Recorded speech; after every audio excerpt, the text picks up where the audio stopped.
He was deliberately starved, so he weighed just 1.5 stone. He was regularly beaten, so his tiny body was covered in bruises. It was a head injury that eventually killed 4-year-old Daniel Pelka. Today, his mother, Magdalena Wuszak, and her partner, Mariusz Kreszelek, were both found guilty of his murder. This CCTV shows Magdalena collecting Daniel from school, but he isn't holding her hand.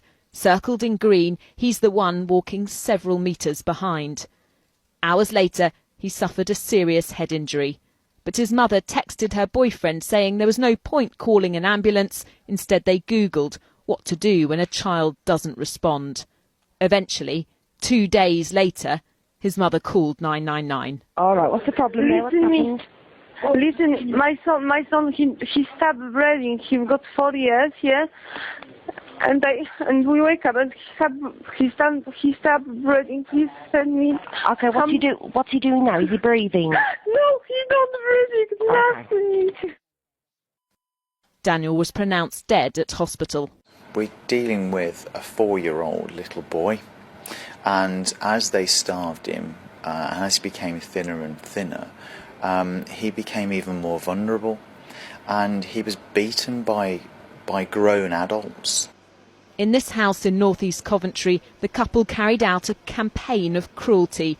While his siblings were well treated, Daniel was locked in a room just a few feet wide. This door was covered in his tiny fingerprints. The handle had been removed, so he couldn't escape. There was no furniture other than some threadbare carpet and a very thin mattress which was heavily urine stained. It was pretty bleak, and it must have been a terrible existence, and we know that he spent a lot of time in that room. Daniel was regularly subjected to a series of punishments. He was forced to kneel down in a corner for up to 20 minutes or made to do squats repeatedly, and he was force-fed salt, all because he was hungry and had taken some food. This footage shows him in a school corridor. Teachers saw him eating leftovers from the bins and taking food from other children's lunchboxes. The couple's text messages helped convict them. Wuszak once wrote, "Well, now he's temporarily unconscious because I nearly drowned him."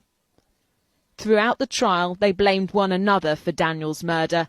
We'll probably never know who inflicted the fatal blow or why this little boy was so cruelly treated. But both of them will now face justice for his death.